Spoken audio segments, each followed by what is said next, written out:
আমি আর রান্না করব না। আমার কণ্ঠে কোনো রাগ ছিল না, ছিল শুধুই ক্লান্তি। একটা মানুষ যখন বারবার ভাঙতে ভাঙতে একদম শেষ প্রান্তে পৌঁছে যায়, তখন তার গলায় আর চিৎকার থাকে না, থাকে শুধু সিদ্ধান্ত। রায়হান আমার দিকে কয়েক সেকেন্ড তাকিয়ে রইল। মনে হলো সে বিশ্বাসই করতে পারছে না আমি সত্যি কথাটা বলছি। কিন্তু আমি আর এক মুহূর্তও সেখানে দাঁড়াইনি। ঘুরে নিজের ঘরে ঢুকে দরজা বন্ধ করে দিয়েছিলাম। সারা রাত তেমন ঘুম হয়নি। বাবার কথা মনে পড়ছিল, জন্মদিনের কথা মনে পড়ছিল, আর ডাস্টবিনে পড়ে থাকা মাছটার কথাও। ভোরের দিকে একটু ঘুম এসেছিল। সকালে ঘুম ভাঙল কলিং বেলের শব্দে। আমি বিছানায় বসেই রই। বাইরে দরজা খোলার শব্দ পেলাম, তারপর কয়েকটা অপরিচিত কণ্ঠস্বর। ড্রয়িং রুমে কারা যেন এসেছে। শাশুড়ির গলায় অস্থিরতা, মেহরিনের গলায় উত্তেজনা, রায়হানের গলায় বিরক্তি। আমি ধীরে ধীরে উঠে বসলাম। কিছুক্ষণ পর দরজায় জোরে ধাক্কা পড়ল। নাদিয়া, দরজা খোলো। রায়হানের গলা। আমি দরজা খুললাম না। আবার ধাক্কা। নাদিয়া, বলছি দরজা খোলো। আমি এবার উঠে গিয়ে দরজা খুললাম। রায়হানের চোখে মুখে রাগ। কি শুরু করেছো তুমি? কি করেছি? বাইরে মানুষ এসেছে। তো তো মানে? রান্না কোথায়? বাজার কোথায়? তুমি কিছুই করনি? আমি ওর দিকে তাকিয়ে বললাম, আমি তো কাল রাতেই বলেছিলাম আর রান্না করব না। রায়হান যেন কথাটা শোনেইনি। তুমি ভেবেছো এসব করে আমাদের জব্দ করবে? ঠিক তখনই ড্রয়িং রুম থেকে সালেহা বেগমের গলা ভেসে এলো, রায়হান, এদিকে আয় তো। রায়হান বিরক্ত মুখে চলে গেল। আমি দরজার কাছে দাঁড়িয়ে রইলাম।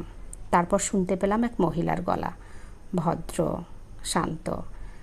আমরা আসলে বিষয়টা নিয়ে শেষবারের মতো কথা বলতে চেয়েছিলাম। আরেকজন বললেন, সিদ্ধান্তটা সম্পূর্ণ নাদিয়ার, আমরা কাউকে জোর করতে আসিনি। ড্রয়িং রুমে হঠাৎ অস্বস্তিকর নীরবতা নেমে এলো। মেহরিন বলল, কারা এরা? কেউ একজন উত্তর দিল, আমরা একটা প্রতিষ্ঠানের পক্ষ থেকে এসেছি। আমার বুকের ভেতরটা ধীরে ধীরে কেঁপে উঠল। গত রাতে ফোনে যাদের সঙ্গে কথা বলেছিলাম তারা এসে গেছে।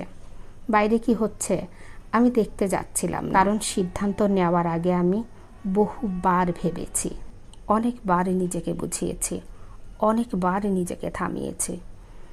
কিন্তু মানুষকে যদি বারবার বোঝানো হয় তার কোনো মূল্য নেই, একসময় সে নিজের মূল্য নিজেই খুঁজতে বেরিয়ে পড়ে। বাইরে কথাবার্তা চলছিল, কখনো উঁচু গলায়, কখনো নিচু স্বরে।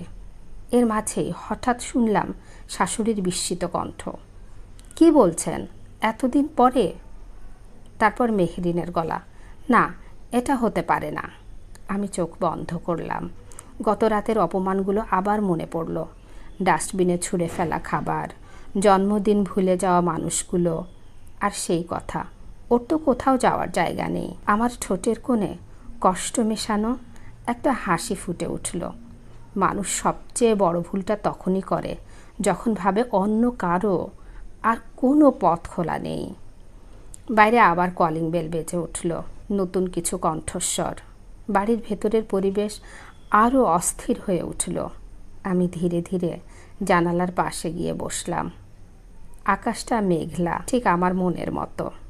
কিন্তু মেঘের আড়ালেও তো সূর্য থাকে। হয়তো আমার জীবনেও কোথাও একটা আলো অপেক্ষা করছে, আর সেই আলোর দিকেই আমি প্রথমবারের মতো এক পা বাড়িয়েছি। আমি একটি সংগৃহীত গল্পের দ্বিতীয় পর্ব আপনাদেরকে পড়ে শোনাচ্ছিলাম।